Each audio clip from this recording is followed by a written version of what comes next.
On this week's show, we got a Shanghai pirate, we got a Steve C, it even says so on his shirt, and we got an un-American. All this and more on episode 138 of the Inside Infinity podcast.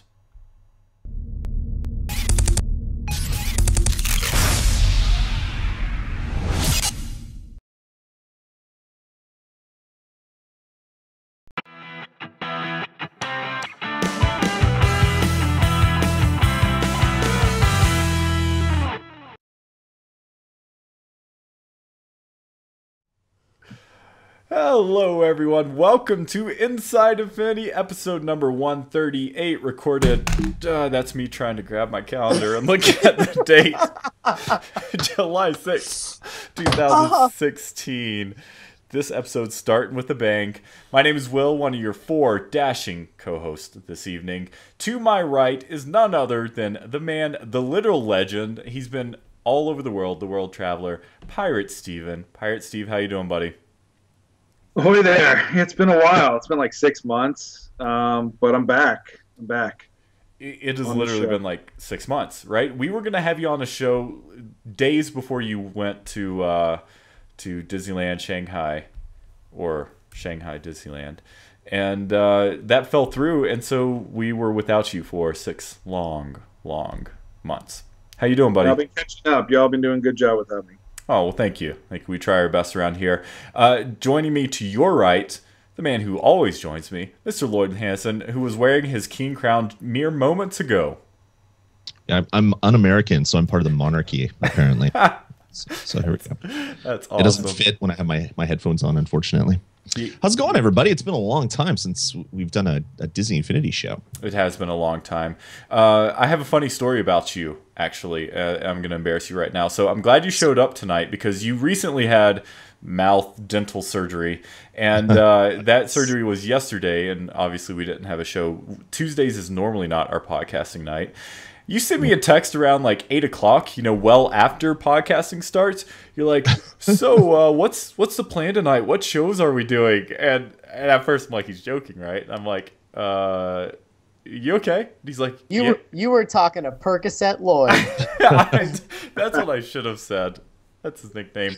And I'm like, yeah, today is that was fun. That was interesting. You wake up, you ever do that? You have a nap or whatever, whether it's induced by something or just a normal nap, and you wake up and then you don't know what time it is, you don't know where you are, you don't know who you are, and then it's like, oh crap, I got something to do in like an hour or 5 or 0, I can't remember. So I text Will is the first thing that I did, and then he comes back, that's on Wednesday. I'm like, oh yeah, I'm getting back to bed. And you did. That was fun. Yeah. Our great Canadian healthcare system did me up right. Well, we're glad you are here joining us now, and you know what day it is. So, because I don't. That's why we need you around. To your right, and if you forget his name, it's not only on his lower thirds, but it's also on that dashing shirt he's wearing over his left breast, Mr. Steve C. Steve, how you doing, buddy? Pretty good. I had to pull the shirt out of the wash and dryer today because I wear it so frequently, and I pulled it out just to make sure that it was on for tonight's show. How's it going, guys? Good, man. Good. Glad to have you back. Glad to have both the Steves back. It's been far too long since we've had you on the show. We have lots of Infinity news to talk about tonight, and we also can't wait to hear about Pirate Steve's trip. Before we get oh, go ahead. You know what? I just think it's fantastic. There's no other better place on the Res channel to go to for park news than the Disney Infinity show. So, I mean, if you ever are interested in Disney park stuff, the only place to go is Inside Infinity when Pirate Steve is on. So good job, Will. I'm excited about the show.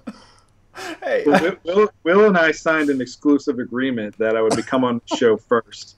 So after tonight, hey, let loose. Whatever show I need to go on, or sign me up. So this was the exclusive? This was like the CNN exclusive that you gave him?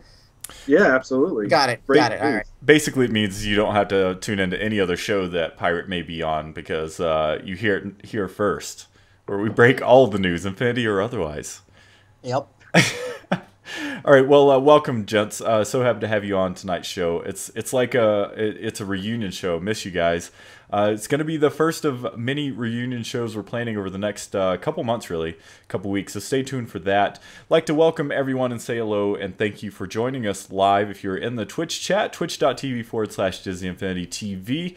Love seeing all of our friends in there, and I think we have a great show ahead of you this evening. Before we get started talking Infinity related news, is that your white screen that's supposed to be your name tag? Yeah, I didn't think this through properly. It's my name tag. I have to fit in. Does it literally have anything written on, or is it just a okay? Yeah, it says Lloyd H. Well, it's when it's white. The creative genius that flows from you with the nicknames is great. Well, you're Steve C. I'm Lloyd H. Come on. I didn't choose it. It's on my shirt today. Come on. Give me a break. There's too many. And having a pirate, and then we can't have anything else that's super interesting, so we just have to abbreviate your last name. And I'll take it. You know, Shanghai Pirate was a pretty freaking great name. Shanghai Pirate. Shanghai Pirate. Can you please change your Twitter handle to that, Steven? It was for 2 months until I came back. No, it wasn't. It was an original thought I had right here and now on the show. Don't lie to people. Like all of Will's thoughts, like having you on for the Infinity Show. Anyway. It sounds like Jason, not Will. That's his idea. It's true. Where do you think I actually heard it from? Jason. Tell us about your trip, man. So for those that don't know, you were privileged enough and just super awesome enough to actually go over and essentially help open Shanghai Disneyland in a way, right?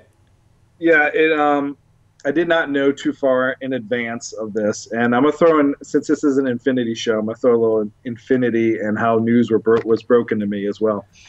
But so yeah, I found out in March that there's a possibility that I would have the opportunity to go help with the opening of Shanghai Disneyland for its trial operations period as well as its grand opening. Wow. I was very excited about it. Who wouldn't be? And the deal was I would live in Shanghai for 2 months. Well, being that my heart belongs to Infinity, I didn't know I was going to accept it right away, because knowing that I was going to be away for 2 months, away from my PlayStation, that I would be out of challenges for 2 months. And at this point in the game, 3.0 is very challenging as far as these challenges go. There was so much competition. I didn't know if I give up 2 months of playing the game, I'm pretty much eliminating myself from the next summit, because I was already at the bottom. I was in 12th place with 8 features, and 8 was a lot. I mean, last year you made it to summit with 7, so at 8 I was in 12th place. So I was going to have to make the decision between going to open this new park, which is a once-in-a-lifetime opportunity, or going to possibly see myself enshrined into a video game at the end of the summer, like this dream come true that you're never going to see again. And luckily I made the right choice and went and opened this theme park. But yeah, I was expecting to go to a summit at the end of the year and at the end of the summer, and everything was going to be good with that. But the park is fantastic, and I think everybody should go see it. It's got a lot of new original rides, such as the Pirates of the Caribbean ride is by far the best thing that Disney's ever created as far as park ride. And I'm not saying that biased as being a pirate and all. Anybody that goes to that park, it is worth flying to Shanghai just to go on this one ride. It's that good. That's awesome. So that is, I mean, used to be like Spider-Man and Universal is a comparable ride as like the wow factor, but I think Pirates blows it out of the water, pun intended. Awesome. It has, and you can see videos on YouTube, but going in person is absolutely the best way to go if you can get over there. The Tron ride, of course, I know everybody's excited about that. That is a great ride. Something that's really underrated that you don't hear so much about is they have this ropes Discovery Center course, and it's broken up into extreme, medium, and easy. and extreme is like being on Survivor. Like you do this rope course where there might be a plank here, a plank there. You have to swing yourself across, and if you fall, you're kind of just dangling there. Wow. And this is something you never think you would see at any Disney park, especially in the States. But that I would say is my second favorite thing to do in a park, and then Tron being number 3. And then number 4 would be the castle. The castle is gorgeous. I know a lot of I've seen when you see critiques, people don't really understand what the castle is supposed to be about, which princess it is. And it's supposed to be all the Disney princesses. That's cool. Go into this one castle, and it's by far the biggest.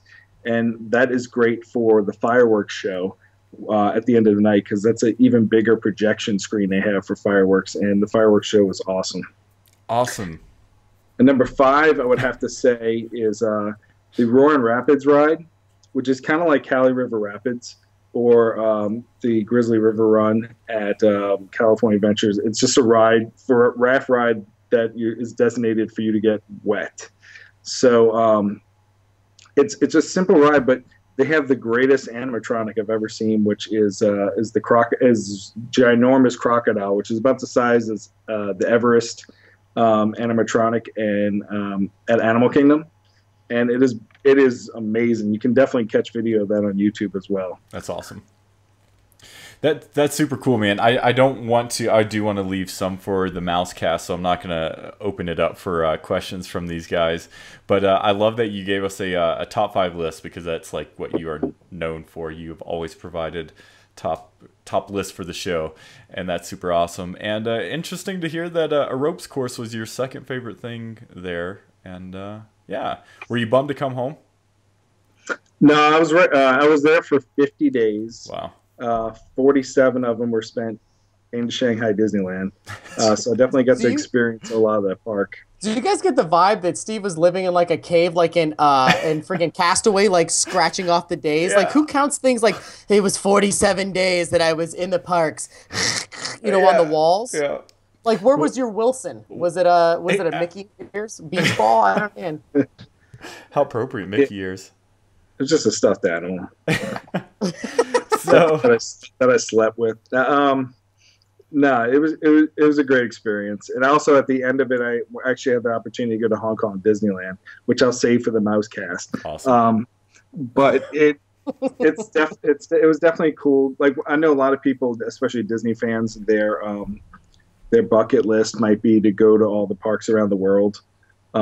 So that it was cool to be able to go and scratch off 2 at the same time. Nice. That's super cool. And you got to go to the Great Wall of China. Didn't you even post a pirate figure that you took on the Great Wall of China, or was that something I'm completely making up? So I went to China, to bring it back to infinity. I went to China thinking that all these in my head, I'm thinking about all these toy boxes I'm building when I come home. I'm thinking about social media, how cool the Disney Infinity account is going to want to retweet all these awesome pictures that I have of me posting pictures of Disney Infinity characters in Shanghai during the grand opening, and nothing, because I got like everybody blindsided. And I woke up because I was 12 hours ahead of everybody else. So all this stuff is pretty much going on while I'm sleeping. And I wake up to a complete phone of messages and panic and craziness. I woke up, I thought it sounded like a joke, because who could have imagined that Disney Infinity would just close like that without any notification? So it was a shock, and I still can't believe it. Yeah, I'm actually very curious to hear. We haven't had either you or Steve C on the show since the news broke. I don't believe we've had you, Steve C. What was your reaction to the news? At first, I thought it was like a prank kind of thing, like, oh, it's being canceled. Yeah, right. I'll ignore you like I ignore everybody else on the internet. But then when I got texts from you, and then I started seeing like messages from people and actual sources, I was like, holy crap. I don't know. And then we talked about it immediately on Mousecast, that show that Steve doesn't know about. But we were sort of acknowledging it right away just because how big of a deal it is. Yeah. So at first I was kind of blown away, but then it took a while. We had to like I don't know, just break it down about what in the hell happened, because I don't know how something like that big could blow up that morning. It was just weird. Yeah, out of nowhere. Anecdotal story that cracked me up. Steve C, you and I are in a text conversation with Pirate, and we hadn't heard from this guy in like weeks, probably over a month at this point. We get one text from him, and he's like, "Who would have thought me leaving the country would cause Disney Infinity to end?" And we're like, "That's your hello, you jerk." But did it tarnish your trip at all, Pirate? Or were you just too busy with other things? One day, it was hard to focus. That initial day. And because he was trying to figure out how to pay for his next trip to Salt Lake City. He's like, crap, I don't understand. My all expenses annual trip is gone. Yeah, that trip was actually a blessing, because if that distraction of being there and actually focusing on work and having Shanghai Disneyland there helped cure me from not being completely depressed about it. I was glad I was there when the news broke. But and I've said this before, I had something like toy box brain, I call it, where I get in my car and I go to work, and everything around me turns into toys from the toy box, like all the cars that go by. I think about which terrain or which racetrack I'm doing, and the texture and the trees and everything. And just that whole month, I've completely lost my toy box brain, and all the hours that I put into this game and thinking about this game completely went away, so that I'm so dazed right now I don't even know what to do with all my time. So was that caused by the Shanghai distraction or the demise of the game? That's normal. That's beforehand. Yeah. That's how didn't you ever see A Beautiful Mind, where he sees like math everywhere? Yeah. That's what he's talking about. And I know I don't really know, but I can imagine what you're saying. When you're building all that crap, when you're seeing all those things, I could see what you're talking about. And then you kind of have the carpet ripped out from underneath your feet. I gotcha. Steve, how many times did I would text you late at night about just, hey man, how do I get the music player to work in this thing? And you were not asleep at 1 a.m, Florida time. You were like, hey man, well, hold on, join with me. Because you're constantly doing that craziness. So it does eat up a lot of your time, and I could see that you're constantly thinking about it. And that's why the people that are good at this do constantly think about it. It's not just a BS thing like I would do. It's really a thing. So I don't know, it's kind of cool. And it sucks that it was yanked out like that, because that would have been brutal. Yeah, for 3 years, and with no breaks, I pretty much did this where it was a second job, and 20+ hours a week building. Yeah. So, and this is Crazy. my off hours, because I'm doing my real job. I'm doing my family life, and then when everybody goes to sleep is when I'm up late at night building toy boxes. And then on top of the 20+ hours a week, all day long, I'm thinking of what I need to do or future projects, or what's everybody doing in the competition, and how I can better my game. And this is for 3 years straight, which is completely gone now. So it was kind of like waking up from the Matrix, where I don't see everything with the green lines anymore. I'm seeing life as it is now, and I want to get back into the Matrix to that other life, but I can't. You're no longer Neo. You're Mr. Anderson. It's true. At this point, you took the red pill. Yeah, but and it wasn't so much as losing the game or the community. I was mostly concerned with all my friends at Avalanche that got unemployed. So I could have easily made it about me or the game or anything, but it's not about that. I just want everybody to have jobs and to be able to celebrate and move on. So that was one of the very first things that I thought of too, because I'm friends with at least one person over there that I actually would consider a quote-unquote friend.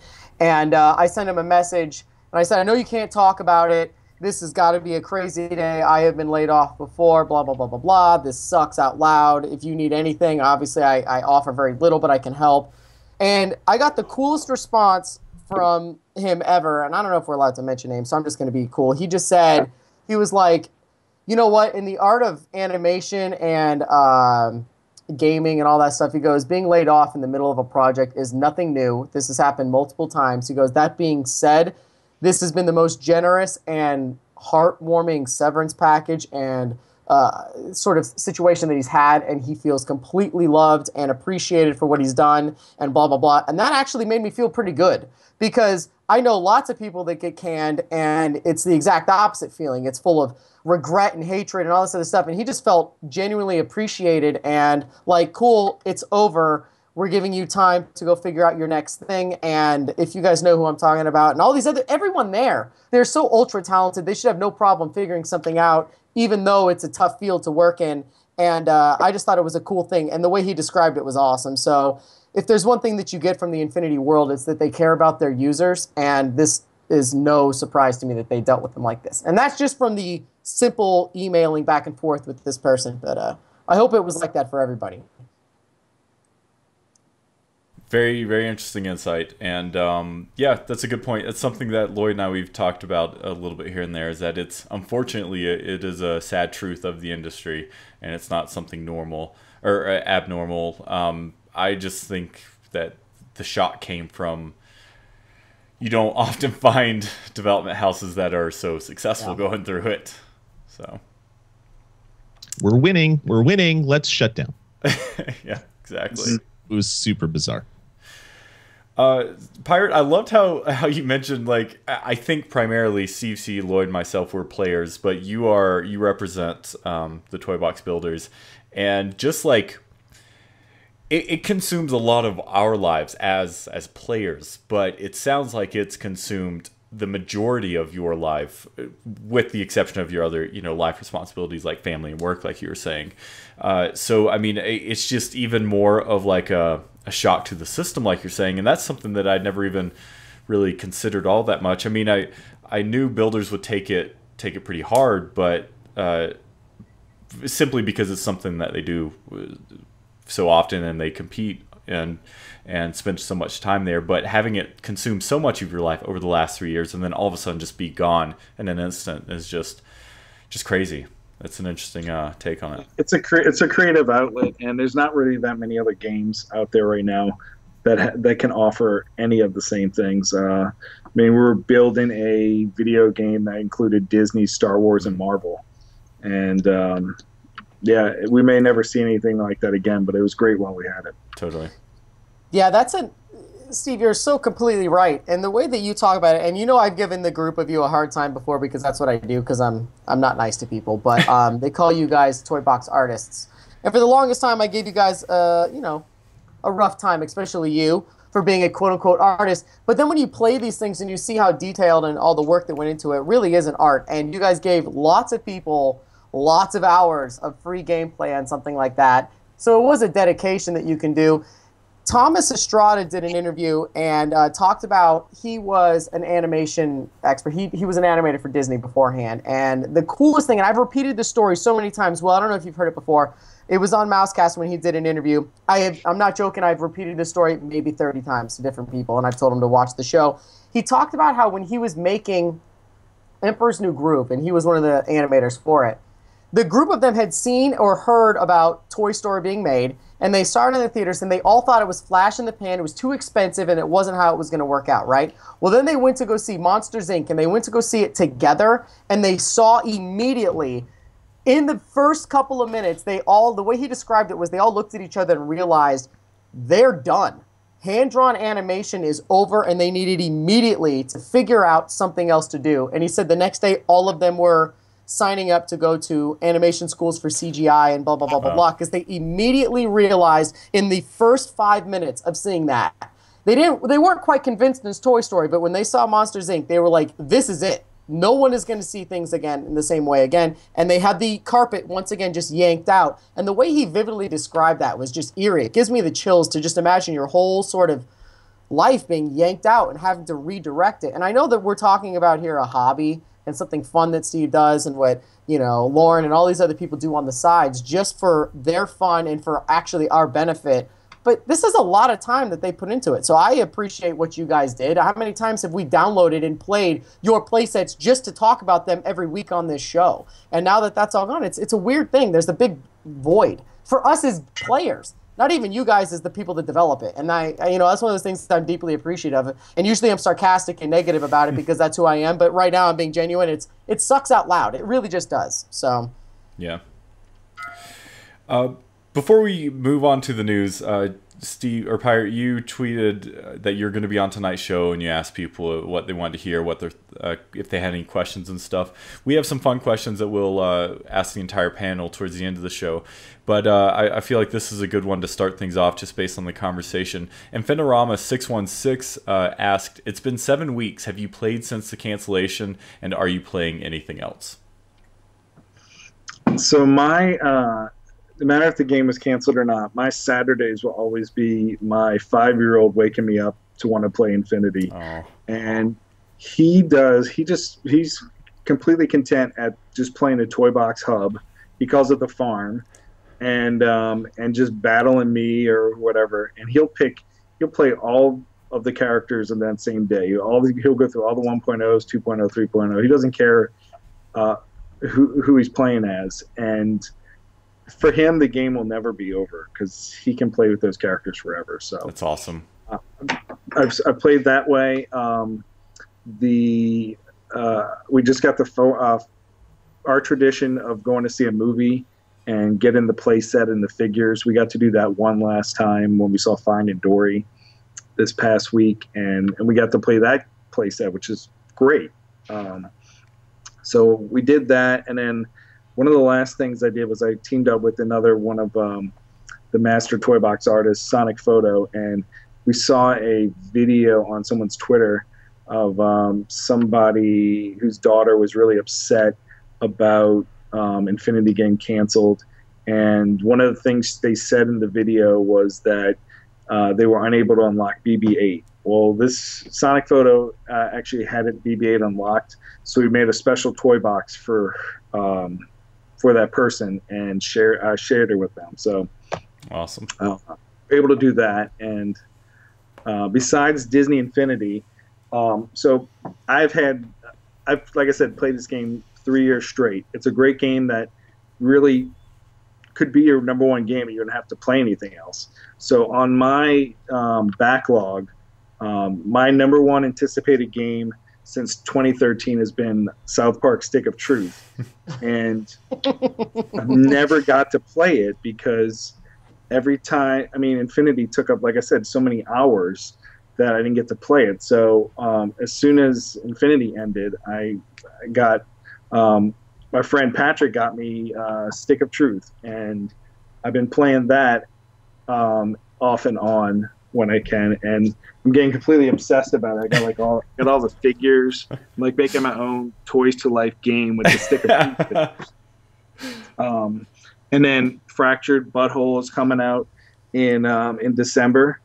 I love Lloyd's subtle nod of approval. Yep, I like all these games. You see him? I just pre-ordered the new game so I could play Stick of Truth again on my PlayStation 4 and played through it all and got the platinum. It's such a great game. It's an amazing game. I've been a South Park fan since season 1. I bought all the shirts and hats and everything when it first came out, and the fact that you can make your own character and be in the show is incredible. And so now Fractured But Whole is my new number one game that I'm looking forward to, and that comes out in December. And they also have figures for that. So I have a whole case ordered of the Fractured figures, Coon and Friends. So yeah, I'm in that mode where I want to have the collection, the figures, and the game. So I'm looking forward to playing that. And we just started playing Star Wars Lego Force Awakens. So that'll be what I'm doing for the next 6 months. Nice. That's an interesting point.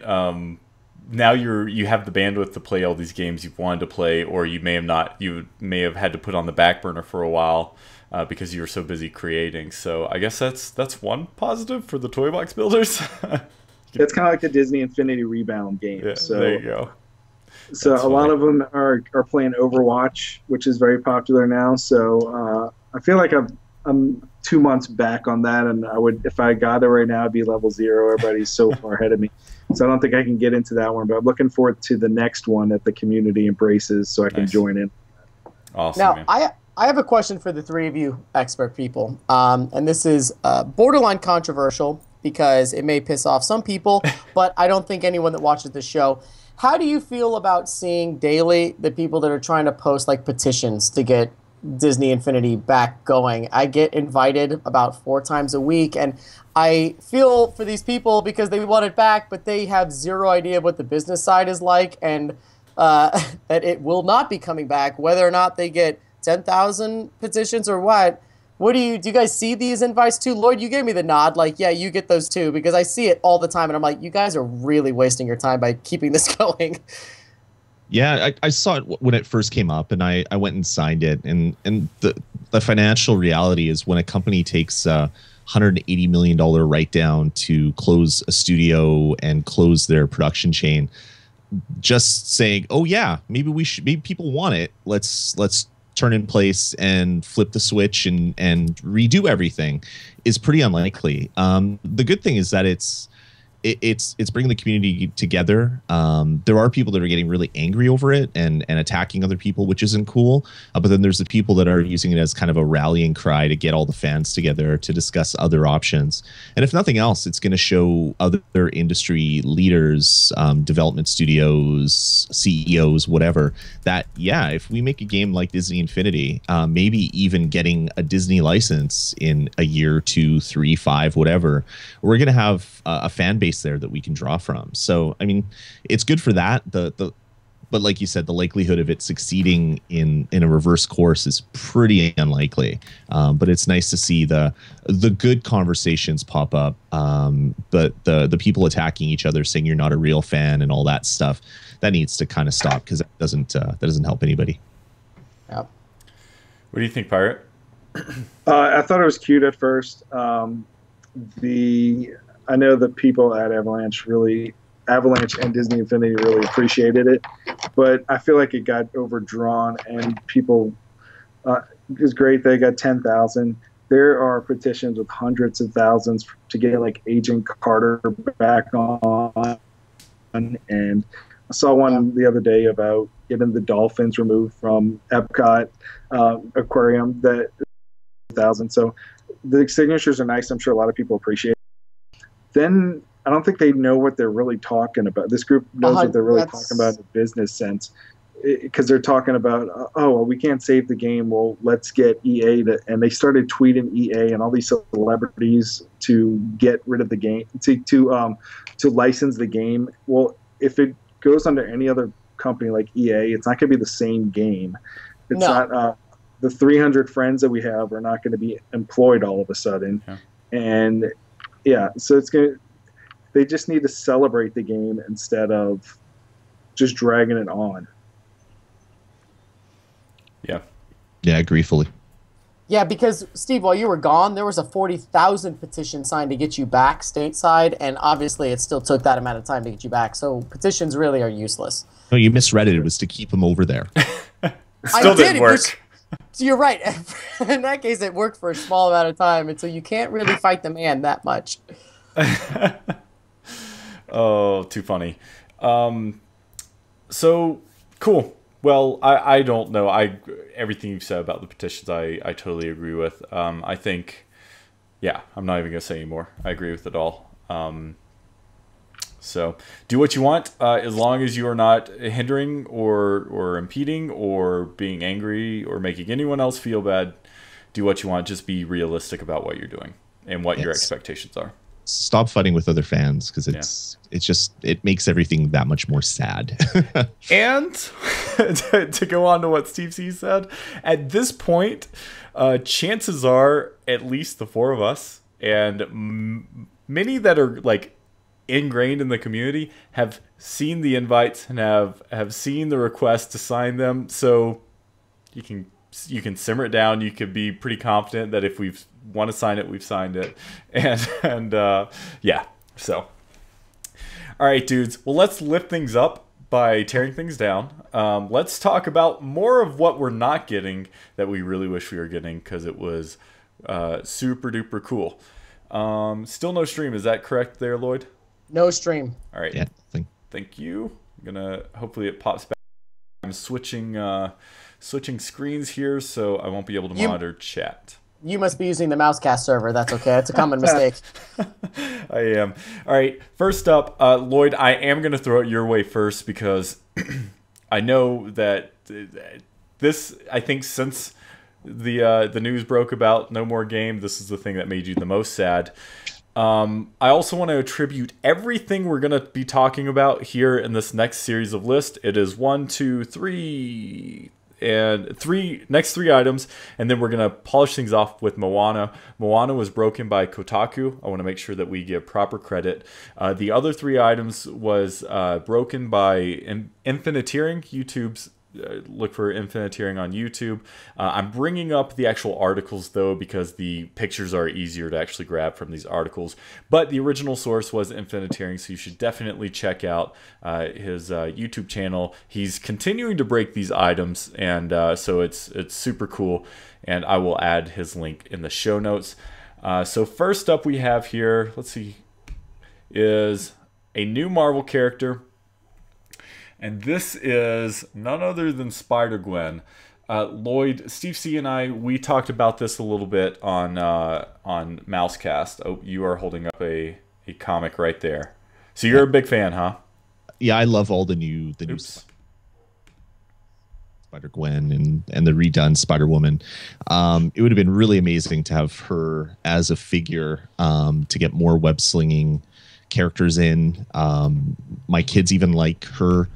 So one thing that I said shortly after, well, actually the day of when Infinity got canceled, I came home and broke it to my kids, and they teared up, and they're like 10 and 8. Like they're not like little kids. So they were really sad. And this was about the next thing that was really upsetting to them, because they know how much I'm a big Spider-Man fan, and they love Spider-Man. They've read Spider-Gwen and all that as well. They're really sad about it. I think this could have been the start of some really great new types of sculpts. The way that they have her kind of perched on a little chunk of building was super unique, and it was totally the character from the comic. Really well done. Super sad I won't be seeing that. But yeah, that would have been really great. This one hurt the most for me, just because I am such a huge Spider-Man fan, and I like all of the Spider-Verse in Marvel Comics right now. This one hurt me the most too, and I didn't even know who the character was until about a month before I read about this and saw it, just because of the sheer actual character. I don't read comics. I had to look it up about a month beforehand, like I said on Mousecast earlier, because of people doing cosplay. I keep on seeing Spider-Gwen everywhere, so I had to Google what it was, and then I read about it, and I think it's cool, but this character is just beautiful. I would love to put this, I would love to have this on a display, which is the reason I own most of these characters that I never play, is just because I like how they look, and this one is fantastic. I agree. One of the things I pointed out in the Mousecast, Lloyd, was I love the not the stance necessarily. I like that, but I do love the kind of pedestal they've created with the corner of this building. I'm assuming would be like the top of the building. I think that's really neat, and I don't think we've really had that with any character, anything like that up to this point. So nothing like that. I think like the most is like Stitch, kind of the sand around his feet and stuff was kind of like really textured and wasn't just like a chunk of concrete or a chunk of stone. Or Tinkerbell as well on the leaf was really cool. Sabine is standing on a helmet. Yeah, that too. This would have just been something altogether different, and I would have definitely picked up more than one of these, because I would like to have this figure like on my desk at work or whatever, being a huge Spider-Man fan. So I don't have Spider-Man near me. It's behind me on the shelf, but this Ant-Man is kind of a similar stance. Very, very similar. But just look at how dynamic Spider-Gwen looks in comparison, just because she's lifted up. And I'm assuming her actual character is going to be about the same size. So do you think this is just going to would have been a really tall box that they would have put her in? Yeah, it looks like it would have been shorter than, say, I don't know, Hulkbuster. But yeah, it looks like it would have been a really tall figure. Well, I just like her pose. Like Yeah. she's like looking, she's hunting for bad guys to go beat up. Like such a dynamic pose. Yeah. One of my favorites that I've seen. Pirate, what do you think? You're a big Spider-Man fan, aren't you? Yeah, and Spider-Gwen is the character is obviously really hot right now because here they are making this figure, and there's no movie to promote. There's nothing else besides the comic book right now. They're coming out with a whole bunch of Funko Pops with Spider-Gwen. She's in a lot of merchandise now. So Marvel probably had a lot of influence on picking this character to say we want to have this in there. And this obviously has to be the female Marvel character that we heard Bill Rosman from Marvel talk about, and JV and Allison say that you can't wait for the next Marvel female. This is the one they were talking about because Scarlet Witch wasn't coming. It had to have been her. So it's sad to see that this female Marvel character didn't get in there. I would have totally played it with her a lot in the game. For sure, and I didn't even know who the character was, and I would have loved to have seen it. That being said, Emma Stone, who played Gwen Stacy in the newer series with Andrew Garfield, she was doing an interview and said that she was approached and would entertain the idea of playing Spider-Gwen in the film franchise. So you also have to entertain the idea that they're going to turn this really popular series into a film series, which is a very lucrative idea, but she even said that she would entertain the idea. She said that on multiple interviews, it's YouTubes of her talking it. So it would be a possible character in films as well. So you've got to see this as being a bigger character than just the comic book world. Yeah. Yep. Yeah, and it would have been cool to see Disney Infinity a little bit ahead of the game there as well. You know, not waiting for the movie to release. To capitalize on the popularity, the emerging popularity of this character. Cool. All right, gentlemen. Well, let's take it away from Marvel and send it over to Star Wars land. We had a relatively recent release. The verbiage of what we're calling these are no longer leaks. But this was one where everyone was like screaming and yelling when the Rebels figures came out. It seemed like the omission that was the most obvious. And that is Star Wars Rebels Hera figure. And here we have her 3 poses. And again, here's just video of the concept art from Infiniteering. But this is Hera. And friend of the show, Jose, Dr. Logic, posted on someone's Facebook page, I believe, about her special was going to be Chopper. So that we would have kind of gotten Chopper with her as well, kind of how we have BB-8 and for the Force Awakens characters. So Hera, gentlemen, what do you think? Pirate, you're a big Rebels fan. Are you? Did you? Yeah, I'm a big Rebels fan, but I'm gonna turn it to Steve C first because I can see he has a lot to say. I didn't mean to just give facial expressions. I'm a massive Rebels fan, and I love Hera. I think she's one of the most dynamic characters in the show. And when they omitted her from the first series, I always thought that they did that for a reason, and it was to load her up as the character that came with the playset. We saw that early on with the idea that Captain America was going to be the first solo character with a playset. So when everyone was all pissed and angry that, oh, Hera wasn't, part of the series, blah, blah, blah, I was like, you guys are dumb. Just wait. Just wait until fall when she's the character that comes with the set. The other ones are all optional. She's the one that you're going to get. And I don't know if that's true or not. You sort of, Steve, Will alluded to the fact that you knew a little bit more about this than I did earlier. I just know that was my idea from the beginning, was there was a clear reason why she wasn't there and why what's-his-name said what her special was going to be, which to me means that she was further developed than maybe some of these characters were, or that we thought that they were. It's not just concept art, that she had some specials designed behind her and all this other stuff. And there's a reason that one of the most beloved characters on the show wasn't released with just the standalone characters. That's what I thought from the get-go, was that it was short-sighted to get pissed that she wasn't in the release of the other ones. I thought from the beginning that she was going to be part of a bigger thing. When you brought that up like an hour and a half ago during the Mousecast, and that was just such a brilliant thought. It's such a rarity for you. I just had to point it out. But that had actually, I remember talking about Hera's Omission a long time ago, and the question mark was, well, what if they come out with the Rebels playset? We have all these Rebels figures. Who are they going to include in the playset? And that just makes so much sense because of the transition of the single playset characters. For her to be the Star Wars Rebels playset, they don't have to worry about any other releases because we have most of those characters as is. And there's still room to release others as well, but you don't have to worry about kind of like those iconic characters for the playset release because we only need one and the others have already been released. So that was just a brilliant thought there.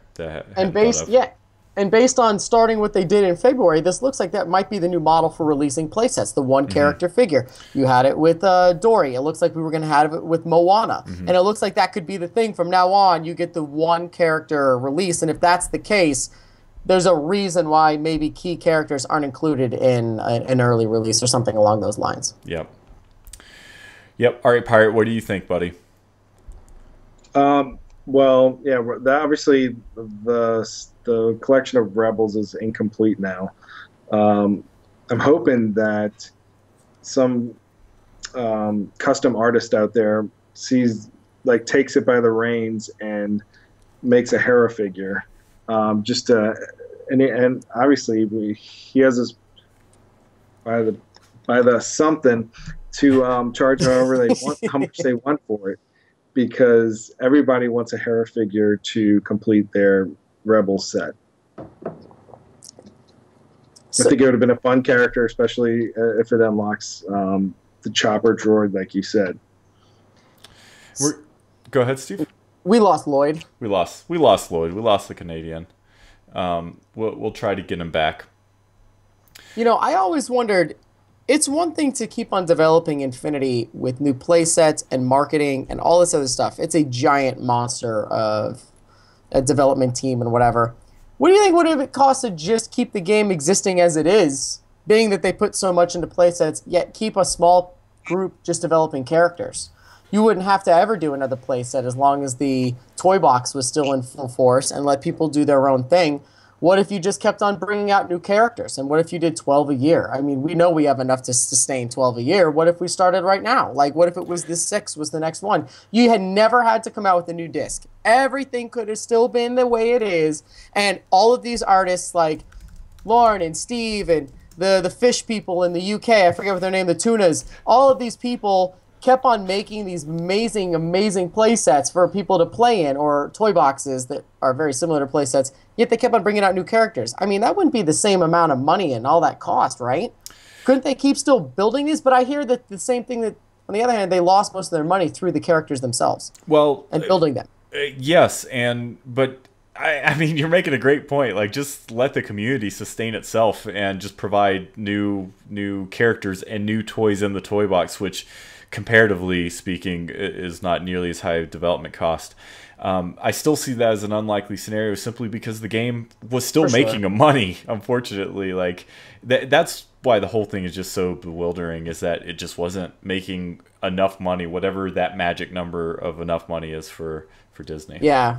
Where they drew that line to be in the black is that I would love to see that dollar amount. I would love to see the dollar amount spent physically developing the game, and then their marketing numbers, and then what they spent building, as Pirate Steve knows, this infrastructure of, and you know, I've given you a hard time about it before, but we all know that playsets are very small and limited, and it's all about the organic sort of toy box experience, so you have to make sure that people still want to build in the toy box. So the summits and bringing you guys out and giving people awards and blah, blah, blah, it's expensive, but that's a way of sort of, almost like, what do you call that, Steve? What's that thing that people do when you freebase it or whatever it's called? You let the fans develop it. There's a term that I'm forgetting, but sort of supplementing you guys is great. So I would love to see that dollar amount, where the money came short. It's one of the things I'm most fascinated about with this whole thing is, where did they not make their bottom line? Friend of the show, Model Train Man, is asking, could it have worked if Infinity branched into 2 games? I don't think that would have helped. It still would have been the same amount of development. In fact, it probably, from a logistics standpoint, would have made things even more complicated. In the 2 games, and what do you mean 2 games? One is a playset game and one is a toy box game? What do you mean? That's the assumption I'm making.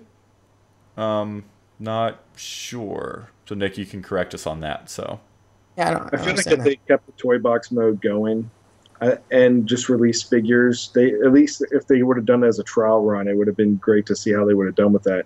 I mean, Krellin, you correct me if I'm wrong. What's the number one blockbuster of the year so far?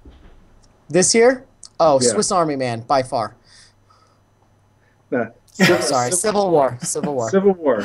Okay, by far the best collectible figures are from Disney Infinity, and the only game you can buy that has anything to do with Marvel was that $1 billion made.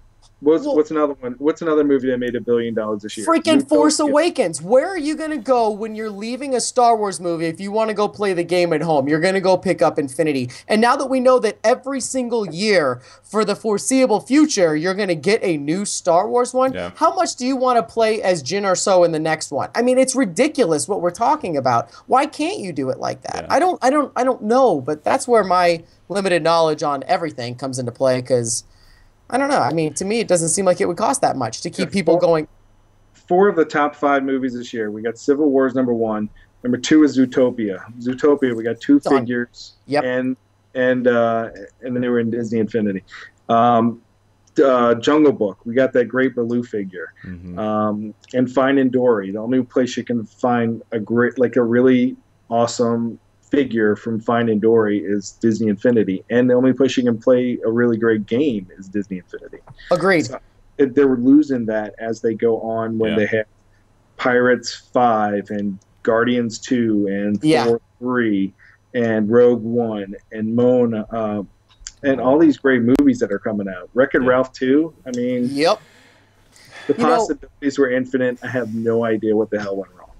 I don't know either, but I will say one thing. Disney picks chick on here who's a very regular, we know that she's on here all the time. She goes, you research and make adjustments, not walk away. I'm telling you, the one thing that Disney doesn't do is not make adjustments or acknowledge the fact that they've lost in certain areas and address those things. If they're just going to walk away, that means that they were severely under cap. They're not going to walk away with something in a gray area. They don't do that.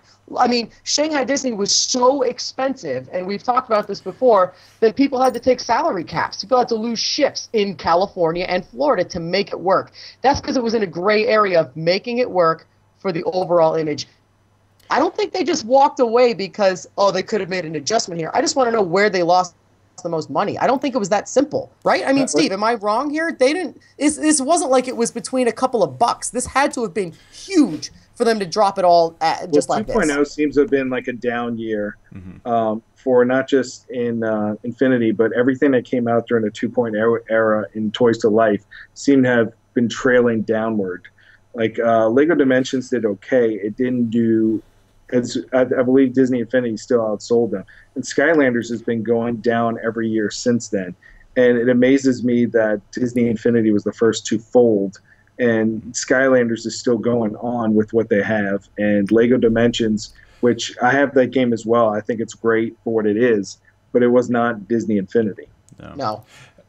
I don't know if Lloyd is on the line audio-wise, but we've talked a little bit about this, and the thing that I've settled on, because you both are making some very valid points, the thing that arguably Disney has that none of the other Toys Life games, I think the closest maybe would be Lego Dimensions, is the power of the property. And I think what may have happened is Disney took a step back and be like, okay, well, we're making money with this thing. How much money are we making? How much money will we make if we lessened our investment in it, but was still able to create extremely high quality, valuable content that's leaning on our properties? And what I'm referring to is the licensing model. So instead of Disney taking the risk of the Star Wars game in the form of the Force Awakens playset, all 3 of the playsets really, instead they can be like, okay, developers out there that have a ton of money, pay us to make us more money by making these incredible games, and their initial investment is just so much less, yet they're still going to be making a lot of money on that. And I wonder if that's where it came into, is not necessarily that they weren't making enough money, but they can make the same or similar money with a much smaller investment. Smaller, yeah, absolutely. And you're 100% right. That's how businesses work. Unfortunately, it's not always about the people that are the users, so that watch them. Here's a perfect example. Disney Picks chick is once again angry that I called her out, but I'm going to tell you, she goes, but they did. In March, they posted an article saying it was doing great. May, all of a sudden, it's not making money, and they are walking away. That was 8 weeks. Here's the answer to that. You just go look at what happened with The Good Dinosaur. That's not Disney. That's Pixar. They don't miss. They announced at D23 this director was going to kill it. Everything was going to be great. 2 weeks later, they fired everybody on board, delayed the film a year and a half, fired every one of those people, hired a whole new group to redo the movie from the get-go. They can do that. It doesn't mean that everything you hear in the news means it's all fireworks and happy, because they don't do that. They have stock people too. They can't say, hey, we're struggling, we're not making a lot, because that's how it goes. They don't always put out a great front. I'm not trying to pick a fight. I'm just like, I don't understand where the line came. Where did they lose the most? The one article I read said it was physical cost to build characters. If that's the case, what does that mean? Do they make characters twice as much? Are they $24 characters instead of $14? I don't know where that dollar amount would equal their thing. All I'm saying is I'd be fascinated to know, because of how in-depth this whole thing was and how much they invested in the infrastructure. Where did they miss the mark? I'm fascinated by this whole thing. Yeah. Well, all of Toys of Life seem to have been trailing down, so maybe they saw that they get up first. But the fact is, they just got in Star Wars. Obviously, going to be big. They have the best looking figures on the shelves. The shelves were kind of full if you went down on Target or Toys R Us, but that they were ordering so many of these figures. But to me, it kind of feels like John Elway and all these quarterbacks, they want to retire after winning the Super Bowl. I feel like Disney Infinity was on such a high that they actually retired just get into the Super Bowl instead of playing the actual game. Yeah. Lloyd, are you there? If so, do you have thoughts on this? Does it look like he's here? All right. He's texting me going in and out, so. Kingdom Keeper Parker, I don't know, is that our boy? I don't know, I've never seen that name before. Yes. They said something that Steve has said on the Mousecast before, is that he thinks that Playmation is a big part of that failure, which we all know is a gigantic flop. It was both Steve-O and Jeff's #1 on Disney mistakes of all time list, just because of that whole thing. Do you think that has anything to do with it? I mean, it's got to be. It's got to take some part in that. What is it? What do you call that? It wasn't a part of Avalanche. It wasn't a part of actual gaming. It was a part of the other world. But I don't know. That flopped in a giant way. I don't know. I have no idea if there's a correlation there or not. I mean, that made such a minimal splash to me. It's been totally off my radar on how it could have possibly affected Infinity. So. Okay, so it is Parker, and he just has a different name. I was like, who is it odd that there's two Parkers in this room? Sorry about that, Parker. Anyway, you know what? I keep ranting about this, and I apologize. No, it's good, man. I'm fascinated about the business side of everything, and I just would love to know the actual truth. Where did they not make their bottom line? Yeah. That's what I want to know. What cost them the most, and what did they see in the future that caused them to say no? And I'm telling you, that would be a movie or a book I would pay lots of money to see or read, because it's a fascinating thing. They invested a lot into this, and not only did they personally invest a lot, they got a lot of other people to invest in that brand. And then for it to fail like this is shocking to me. It's just weird. I would love to know why. Bummer. Oh, Lloyd, you're back for a moment. You spoke up a moment ago. You had something insightful to say. You better deliver really now. Insightful, but I have stuff to say. You got to think that that other thing. What was it called with the Playmation? You guys just talking about the toy product. Playmation. I was going to call it information. I'm like, no, that's not it. That's a word, not a thing. They failed at information. You got to think that was all lumped into the kind of the Disney Infinity thing, the game development, toy development, and all that stuff. You got to think that was a big part of it. Like I talked about it, I don't know, 3-4 months ago on the show, or maybe it was right around when it was canceled, that like my local Walmart, you go down the aisle where they have the Playmation stuff, and it looks like not one single thing was bought from that aisle. It's the full size aisle that has all the toys and boxes and stuff looks just as full as it did before. Like like everything's covered in dust. Like it was just not selling. So there's that. There's every other video game property that they've closed recently, like the iOS stuff that they started and closed. It just seems like they don't want to be in that business anymore. Yeah. One thing I was going to pop in and mention before my connection kept dropping, I'm not sure what that was all about. Was that Canadians. Was hashtag severe thunderstorm, I think is the problem. But oh, you guys have those up there. I forgot.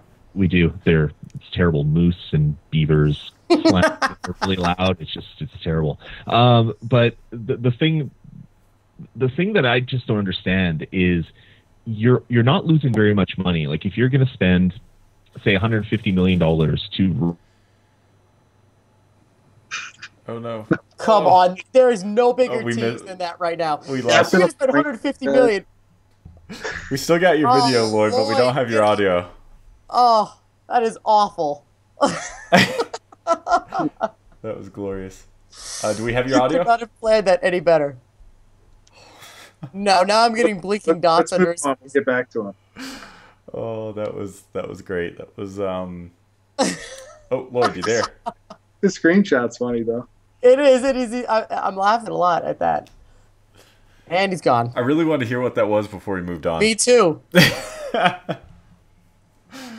Oh, goodness. All right. Well, you know the sad thing about Lloyd dropping out every time is on the feed, my face gets zoomed in really far. It does. And your top of your head gets cut off. Like, way here.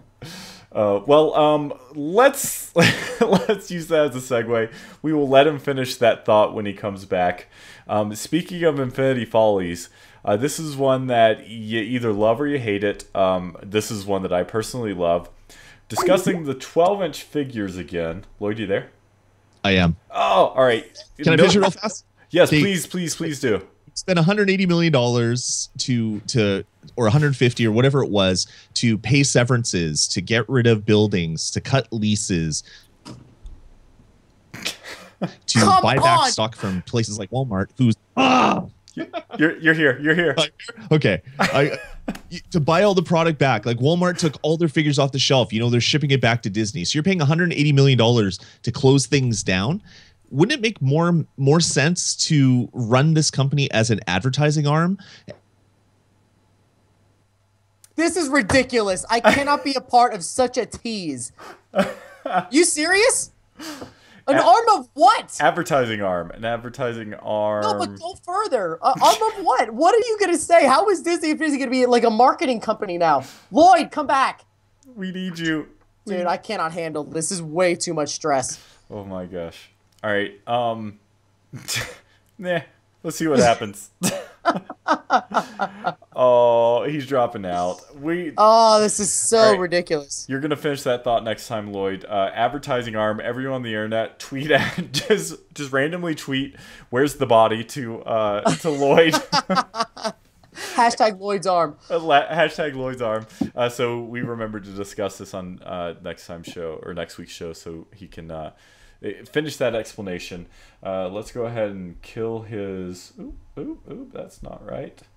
Well, it will drop off here in a minute. Actually, I'm gonna nix him. Let's hang up on him. Tad's being a jerk in the chat. I will try to fix your camera in a moment as I bring up. So I'm curious to hear your guys' thoughts on the 12-inch figures. This one, Infiniteering Adventures, broke today. I would have bought this in a New York minute. So again, to break these down, for those that don't know, these are going to be around $45. They were going to be premium figures. They were going to light up. They were going to act differently in game. They were 12 inches tall. We have seen up to this point the Hulk version. This is Jack Skellington. We were told that Hulkbuster was going to come out. We were told that Buzz Lightyear was coming. I'm pretty sure there's another one I can't think of. Correct me in the chat. I love the picture though. You've got that father and son take the exact same photo for 20 years speed. I've seen that for like a month on my Facebook thing. It's so funny to see that up here. I refreshed the page like 5 times trying to get try to get rid of it because it doesn't match what we're talking about. It's all I can look at out here. But I know. We talked about it 20 minutes ago or an hour and 20 minutes ago. I'm buying these, all of them blind. But what I want to know is, So these are a foot tall. I want to know how physically they stand on the base. Yeah. Yeah, a lot. There's been a lot of speculation on that. Some people thought maybe you plug it directly in. Um, Ooh, yeah, so like you plug it into your secondary USB slot. that sounds ridiculously time consuming. That's not You fun. know what? It could be like the Marvel Battlegrounds where you just scan it and then you put it back on the shelf somewhere. Not if it lights up though. If it lights Yeah. up, you don't want to just scan it Sure, and use sure. it. So I've heard from some people it literally sits over the entire base, so you couldn't use Power Disk anymore. Well, look at the base of Jack right now. It's on the screen. It's a giant circle. It's not like one of his feet has the pad on it, like the 3-inch or the 1.5-inch pad where you could still fit another character. That's a giant circle. So, I mean, I guess it would definitely fit on both.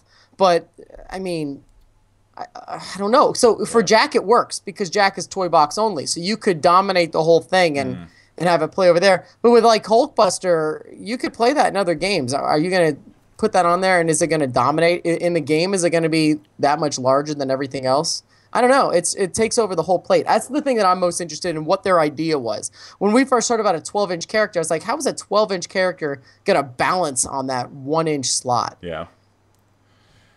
Yeah, and you're already at this point we're all well versed in the language of Infinity. What does what these power discs are for, how you use characters, where you use characters.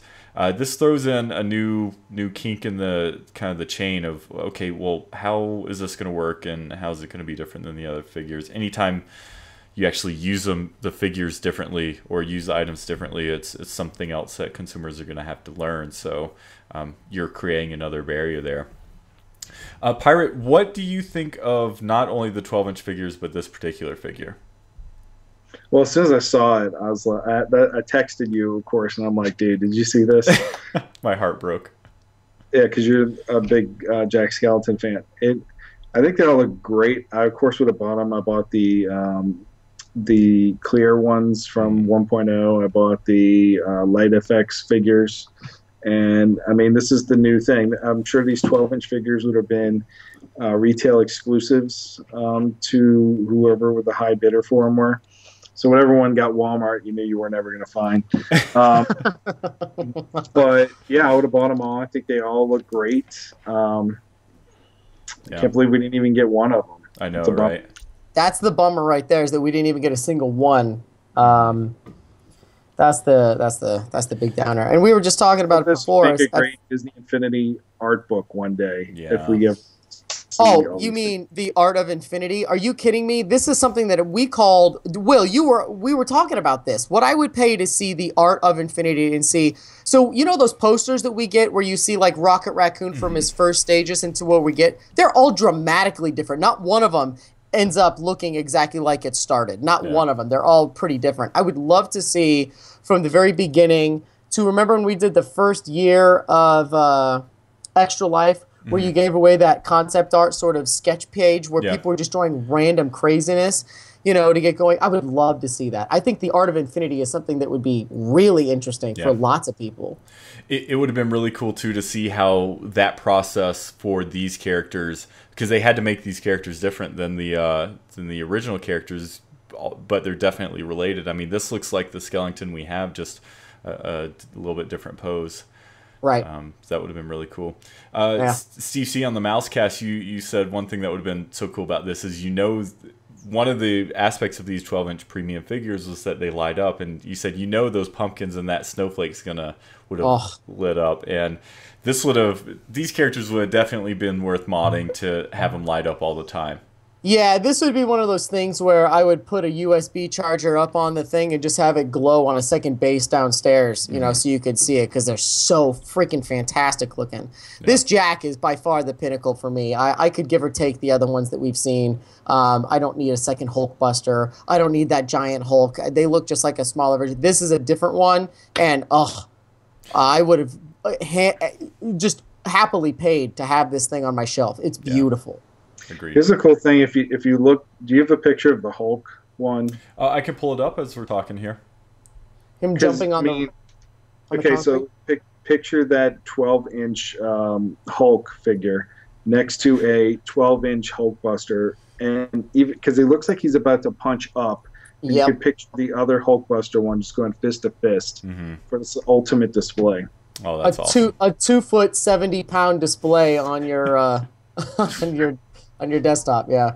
Like we have room, but I mean, it would have it'd been awesome. Yeah, it would have. That was the thing that I kind of freaked out about because, like you, I mean, I've collected up to this point. I would have had to get them all, but where in the world would I have put these figures? Of which Buy a second house.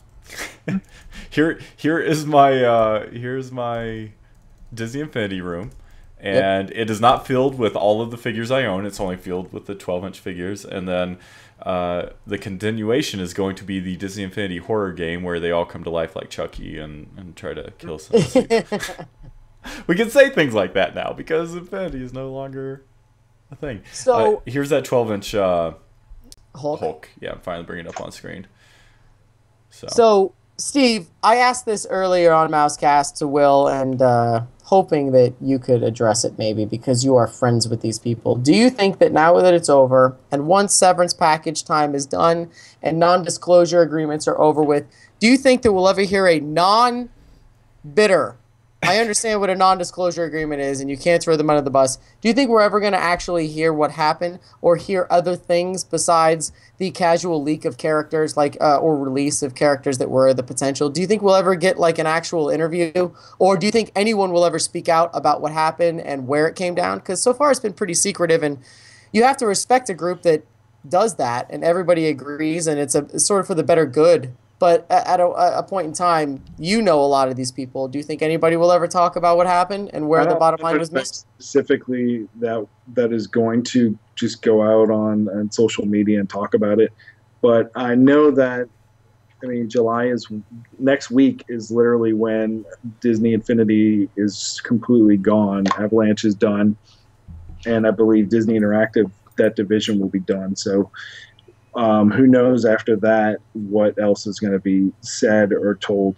I know a lot of people that are bitter about it, and I know a lot that aren't. They still are big fans of the game, and they're going to cherish these memories that they have working there.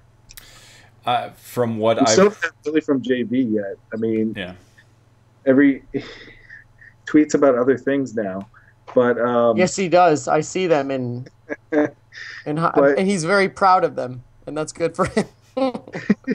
Eventually he's gonna have to. I mean, you always thought there was gonna be that last Toy Box TV where we got to say goodbye to Allison and JB and everybody that we've grown up with for these past 3 years.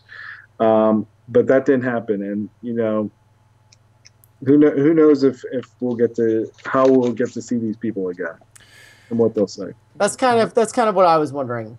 Word on the street is that there's nothing explicitly saying what people can and can't talk to, and so I've heard after next weekish that people will be able to openly discuss whatever they want. We'll see if that's actually true or not. Who's brave enough to try it out or not? But I have a feeling we're gonna be finding out a lot more. Everything I've heard, Pirate, you probably heard a little bit of this too. That it was just as much as a surprise for most people internal as it was for us, and because of that, I could see us actually finding out some things. What Steve just said to me totally makes me think that we will, and that's that he's actually heard from some people that there are bitter feelings, and the bitter feelings people are usually the ones that come out first. For multiple reasons, whether or not you call it intelligence or not, but if you're going to come out bitter against Disney, you're pretty much securing the fact that you don't want to be employed with another giant animation company again because you don't get any bigger than this. But some people don't think about it, or some people are that upset. Yeah. And I know that from working at a giant Fortune 500 company, some people take their silence and their severance packages and crap all over them and talk about them online, and then later get in trouble for it by not getting hired at other places. That being said, they don't have to be negative things. I genuinely think that some of these people are very happy. And I told you, I spoke to one of them who thinks that this is just, they dealt with it so professionally that it's great. And I don't want to hear the bad dirt. I just want to hear in general how it was dealt with, how these people knew about it, because I'm so invested. And hell, as invested as I am, I think that someone like Pirate Steve would like to hear on a public scale, not just what he hears from his friends texting because he knows everybody there. He halfway invented the game. But I mean, on a public scale, what actually happened. I mean, this affects more than just the people that developed it and kept it going like Steve. Yeah. It involves lots of people. I would love to hear about it. Well, Yeah, I'm sure we're going to hear a lot of things we like, and then a lot of things are just going to disappoint. Like, I know people are like excited to see these pictures and these leaks, and then other people on this opposite spectrum are making them more depressed about it. yeah. So I think we'll see more of that as time goes on. Well, and I think that like you both are just talking about two different discussion topics. One, what happened, how did it happen, why did it happen? Two, we're finding out all these things. Why don't you tell us more? As fans, you know we're not going to get. We know we're not going to get it, but we're still curious. What would the Jack Skellington? How would those 12-inch figures work? That's still a big question mark.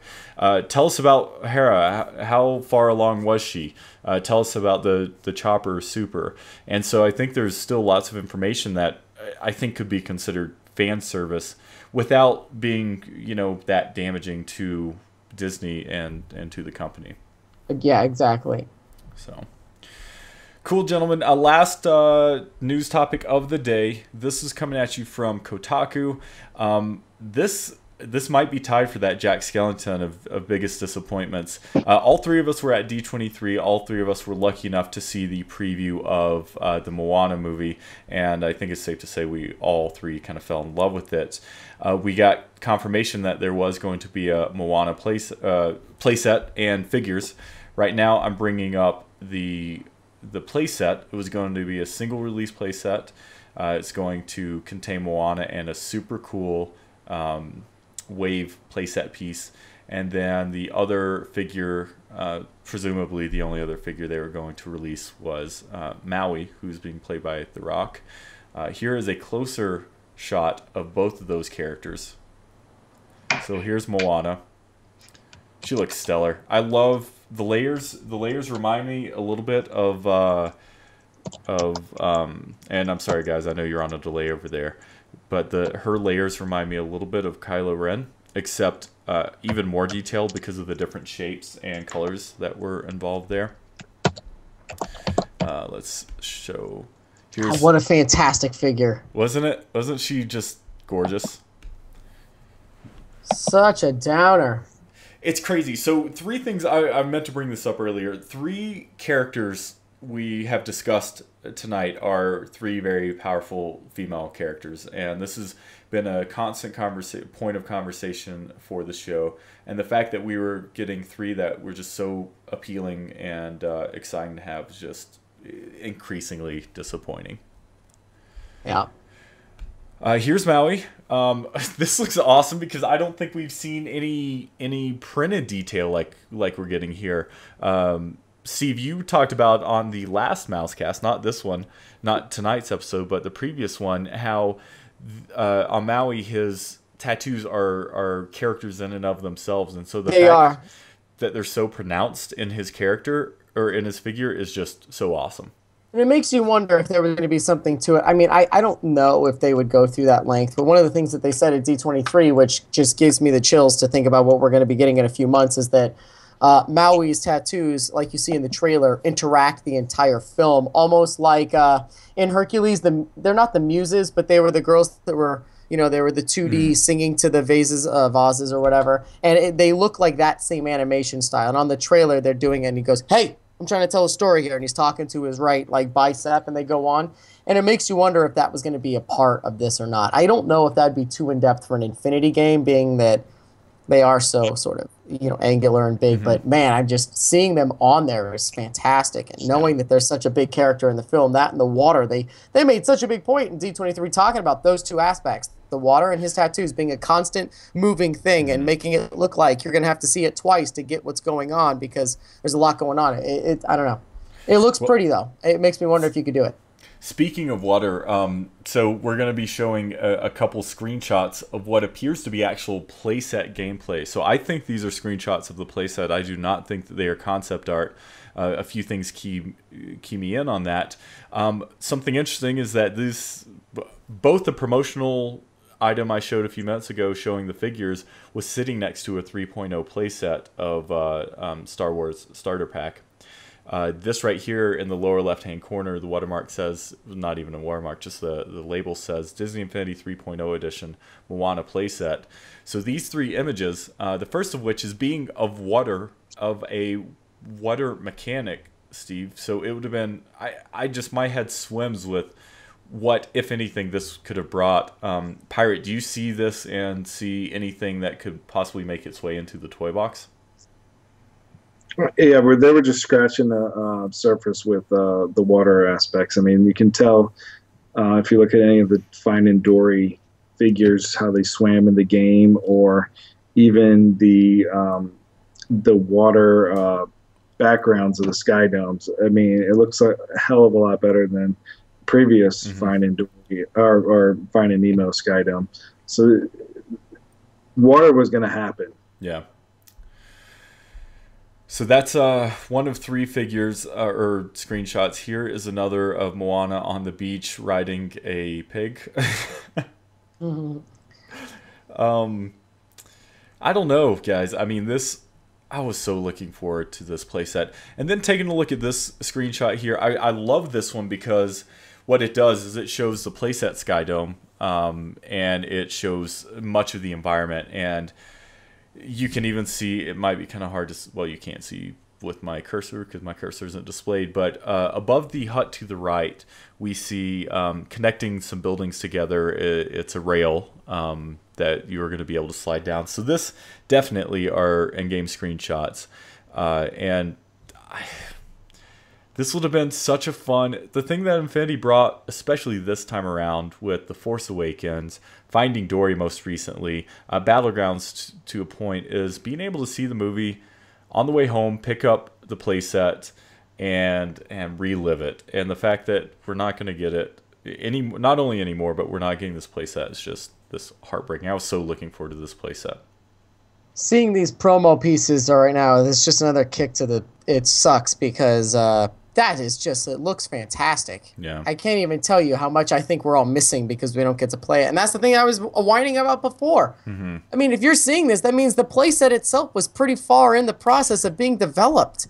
Like, why wouldn't they say, hey, listen, we're 80% done with this playset and figures. Let's release this thing and then cancel it after that. That's the thing I don't get. On a playset is so much more than just a character that you're building to interact with pieces. Look at what we have here. This is beautiful.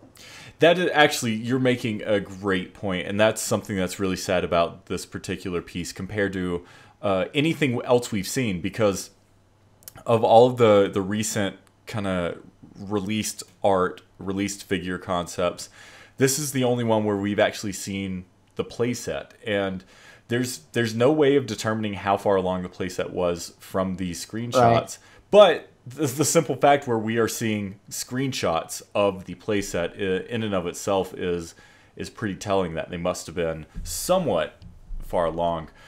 When is Moana being released? Thanksgiving. So I'm guessing that maybe they could have done that, but they don't want to drag it out until... I mean, I could see... Pirate, you're saying they're closing down completely next week, and so... They're saving a lot of money. Even though they spend a lot of money, they're still saving a lot of money, not keeping the lights on until Thanksgiving. And also, if you wait until then, that's when companies don't like to let people go, is before the end of the new year because of all that other stuff. So if you're going to do it, summertime is statistically the best part to do it because companies still hire throughout summer and early fall. Letting people go in the winter is statistically proven to be the worst time to let somebody go because companies don't hire at the beginning of a fiscal year. Yeah. So that could just be the business side that I know, as someone that was canned a while ago and looked at that same crap. Yeah. But, I mean, I don't know. Steve, you were going to say something before I talked over you. I never do that, though, by the way, which is weird. No, just a couple things. So three things. How cool would it have been to have The Rock in your freaking toy box? Yes. I mean, if ridiculous. Everything. Two, about the tattoos. It took me forever to find a Venom which had like perfect paint job. I mean, can you imagine looking through like? I can imagine you and Lloyd ranting. I returned 9 of them because they weren't done right. Yeah, I would have been at every store making sure I got one with tattoos. And perfect. And then 3, we don't know which studio was working on any of these playsets, like the Rogue One playset, the Mona playset. We don't know who was working on those. So how far were they along? Could they have still released it? Yeah. I don't. Once again, Good give me point. the book. I'm going to read it. I want to Yeah. know what happened. I want to see where everybody was. There you go. If you're still, if you were working for Avalanche and you were still looking for a job, go and lock yourself in a room and write a book. And I will buy it. As a lot. And then you could retire. Yep. Just off of you're gonna buy so many copies, right? Yeah, all of them, please. You're gonna buy one copy per figure you own. You know. Each figure in my house will stand on a copy of the tell-all book. Yeah. Yep. All right, gents, that's all of the news. Let's run through a few questions we have. People have asked specifically to you, Pirate Steve. Joe, you sent us a great question. We're going to hold on to it to probably next month, August. Joe, Soldier Boy, asked us what's our favorite memory of 1.0. We're all going to share that real soon. We talked about the Jack Skellington premium figure. Thank you, Joseph, for asking that. Here's one for you, Pirate, from Elmo. What was your favorite toy box you ever built and why, even if it didn't feature? I saw that question and I had time to think about it. There's so many of them, and it's weird. Like I even had to go back and look at a list of everything I've created, and I can go back to a challenge and see why I created it that way. But I feel like the ones that stand out the most are the ones that I built with friends. Like the first toy box I built was with Patrick Papa Echo. If I wouldn't have built that with him, would I still have this great friendship with him? The box I built with Jason Haynes. We did this show forever, but I talked to Jason every day building that box, so That's I got to cool. know him a lot better and build a better relationship with him. And some that I've done with these big projects that I've done with the master artist as well. Just getting to know people and learning as well from them. The Peace in Our Time for the Ultron, and then if anybody hasn't played the Toy Box Awakens toy box that the 10 artists did, you got to play that one Yeah, because that's a great one. that is a great box. So I'd say one of those. Individually, I thought my Ant-Man box was pretty cool because I built it right before the film came out, and there was nothing in the box that had to do with Ant-Man, and I came up with a giant ant picnic box. My Jungle Book box is really, really authentic to the cartoon. Lila's Lila's 9th birthday toy box was pretty great too. Yeah, That was a good that was a cool one because I was able to incorporate that into my my Hollywood Studios box, which I'm proud of. So That's cool. that was good. All good memories, and just like and I watched the Jason Haynes episode that you did last time, and they were talking about people selling their figures, and it's the same thing. Toy box and figures are the same thing. I could look at a Black Widow figure and go, well, I'm not going to sell that. I remember kicking ass in the Avengers playset with that one. I remember Sonic Photo had an awesome Black Widow stunt toy box. I remember playing with that figure in that box and so on. Yeah. So you can say that for really any figures that I have. I could Steve, tell you can I do a rapid fire thing with you on this topic? I'm going to name a character and tell me your first thought about it. Sure. Vanellope, go. Vanellope, oh man, they had this person that every Disney Infinity video you'd put on YouTube, there was somebody with a username of Vanellope that would ask to play as Vanellope. And that's what you'll always remember about the name Vanellope in Disney Infinity. It was just a person that trolled every Disney Infinity video on their YouTube video. All right, I got one more. Randall Boggs, go. Randall Boggs, I mean, being invisible in that Disney Infinity 1.0 playset was just that was the game changer for that playset. He was really cool. He's one of the first villains that they had in the game. One of the only villains because they haven't had that many. Because according to you, they're all good guys. They're all good guys, and Syndrome actually creates job and babysits. That's my favorite line you've ever said. Who wouldn't want a free babysitter? That's an awesome game, Steve. I like this game. Word association with Infinity figures. Yeah, exactly. Here's a question for, and I don't see why you couldn't talk about it, Pirate. And if you want to save it for a later show, it's your decision. But Nicholas Linerider in the chat, longtime listener, how involved were the toy box artists in Peter Pan's creation? When was the last time they saw what he looked like? So we were very involved with the creation of the character. We had direct access to Jeff Bunker, who designed it. A couple of the toy box artists created their own sketches to send cool. They send it to him, and you can kind of see some of the references in that figure. They also asked us, like, what kind of special moves do you think they should have? And last October we had a group conference call where we discussed the Peter Pan figure. Awesome. So yeah, we don't know when he would come out. Like we assumed it would have been in August because that's when the summit was going to be. But I have a feeling the summit was going to be later in the year, based on the fact that they didn't even contact me or anything about my townsperson, who I would think would have debuted in August, and it was May, June in that time frame. So wow. I was thinking that it'd be pushed back a little bit more than that.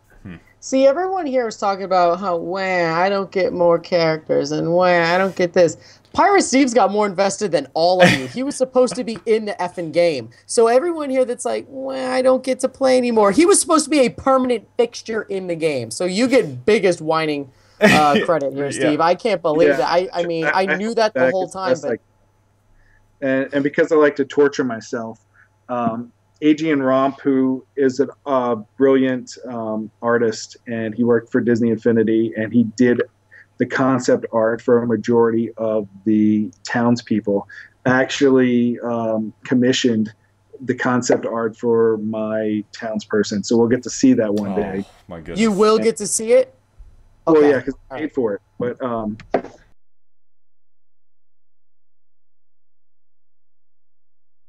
yeah, so I can torture myself. That's big time frame worthy. At least you get that. That's cool. Yeah, that's really cool. Not as cool, but awesome. All right, gentlemen. So one last thing. Sorry, I don't know if the stream is still up. I hope it is, but we're getting some stream issues. So I think now might be a good time to kind of end things.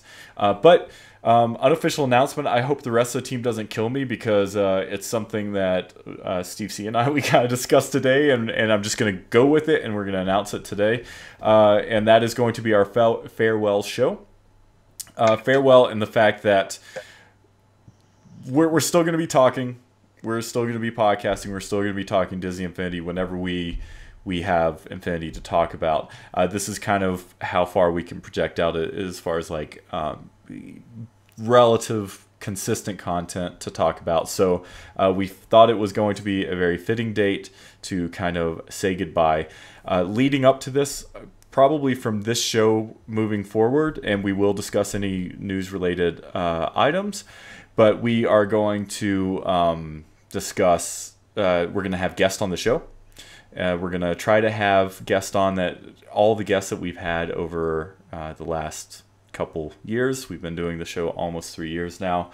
Will be 3 years this August. So we're going to try to have everyone on leading up to the final show. We're going to try to have our family. That's people like Pirate Steve, Steve C, obviously Jason Haynes is in on that. Get Lim back on, get Logan back on, and anyone that we've had a really close relationship on. We're going to have some special shows at the end, maybe a highlight show. But anyway, that farewell show looks like it's going to be on the 3-year anniversary of the game, and that is August 18th, I believe. Is that what I texted you today, Steve? It is. Okay, so you have something to look forward to from now until then as far as consistent content goes. Special guest That includes you, Disney Infinity Codes in the chat, leading up to kind of that farewell show where we can all kind of get together, maybe have a final Vegemite tasting party, tasting challenge, and again some highlights and some favorite memories and just kind of all of that fun stuff. So I just assumed that was part of the ending torture for this. It sucks for everybody. It might as well suck for us too, right? Exactly. Seriously, guys, I went back and the quote I mentioned earlier was the first Halloween episode we had. Ironically, it was episode 13. It was also the first episode that not only Pirate was on because it was his idea, but also Steve C. It was the first episode you were on too. And man, it's just like, it made me so sad. We've had some crazy, throw in on the summit, throw in D23, throw in Extra Life the last couple years, the 24-hour marathons. It's just been great memories. And that's just on the show. Steve, you brought up a ton that we're building outside of the show too. So we're all filled with memories in this game, and we're gonna miss it. But we're gonna try to do our best to give it its due and say goodbye.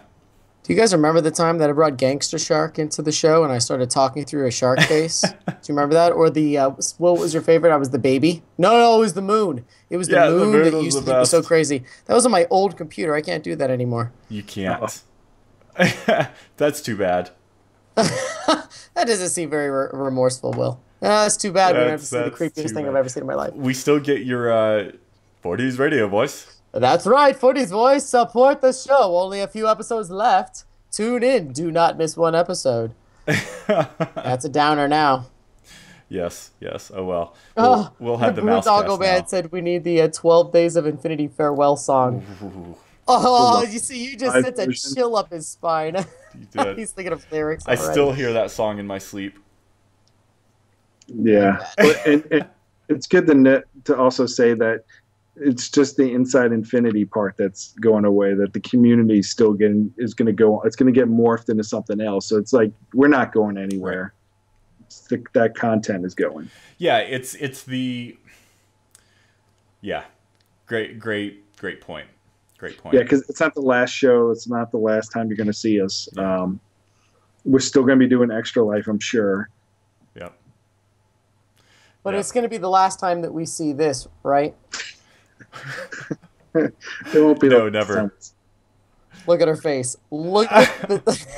She is not amused. Sarah's not amused. But you want to know who is amused? That guy. Caleb Worthy. There you go. Best moment of my life. Thank you. And it wouldn't be if it wasn't for Disney Infinity. We wouldn't have that right there. My new wallpaper. That's too great. You need to show the other picture of your face in the background. I do need to. Where is that one? I'll find that one. Yeah, that's me really angry in the back of the picture. Yeah.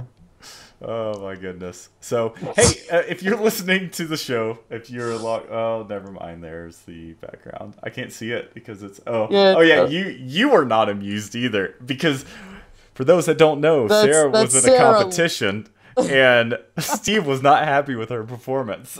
I was not. She totally missed the point of the game, and that's me in the background going, I'm so disappointed in you. And I'm not gonna joke. This was not one of my high moments of my life. When I saw this play, I was cracking up that I made it. And then Sarah paused it and she was like, "You look like such a dick." And I'm like, "Oh my god, I do. I really look bad." If the shoe fits. Yeah, man. What are you gonna do? That's I can't lie. Ask Dilly, right? Oh, truth. Hashtag truth. All right, everyone. I think that's going to wrap up this week's show. If you have a favorite memory of ours, a favorite memory of Infinity at all, tweet us, and we'll make sure to get it in one of those final farewell goodbye shows.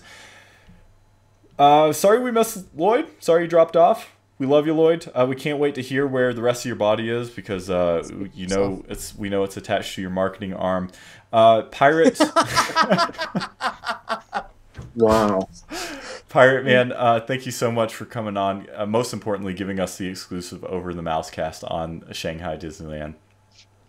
Man, he's got some good zingers tonight. It's because I had a really bad zinger in the Mousecast. I called Doctor Strange Benjamin Cumberbatch, and I knew you weren't watching the show, Pirate, because you would have blasted me for saying that. So. That's funny. But thanks for having me. Miss you, buddy. You always have a spot here on the show, and your family, and I can't have you on without Steve C and vice versa, because you guys are you're the two Steves. You're the tale of two Steves. Steve C, missed you on here, man. Glad that we finally got to hear your thoughts on the show as well. So thanks for coming on to you as well, buddy. Thank you. I kept the controversy down to a minimum today. You did. I didn't upset Pixar Post tonight, which is a rare thing these days. It's true. Anyway, you're not gonna get our show in trouble. You've already done that. I can say their name. It's okay. They know I'm joking around. Or do they? Or do they? That's the trick. Look at our Twitter feed later. Find out how angry they are that I just said that.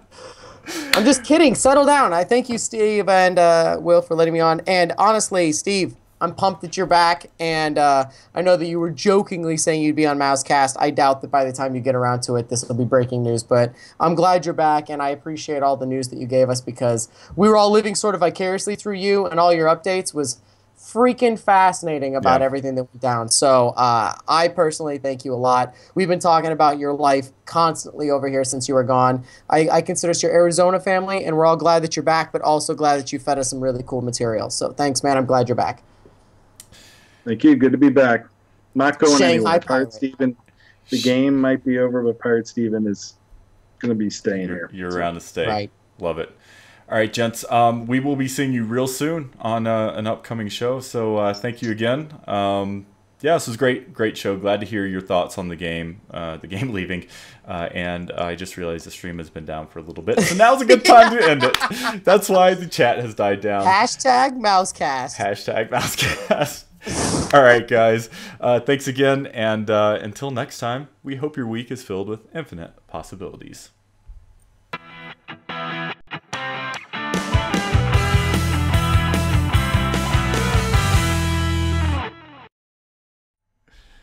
We hope you enjoyed this week's episode of the Inside Infinity Podcast, episode 138, The Tale of Two Steves.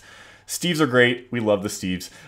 We hope you love the Steves. We hope you love us. If you do, check out our parent network, res.tv. It's youtube.com/ResTV. Make sure you're subscribing to Inside Infinity at youtube.com/DisneyInfinityTV. Also, check out our Patreon right there on screen if you'd like to be a patron of ours. We are planning to continue that on, progressing it to make it a little more universal for Res TV. So stay tuned for that. Thanks again, everyone, for watching, and we will talk real soon.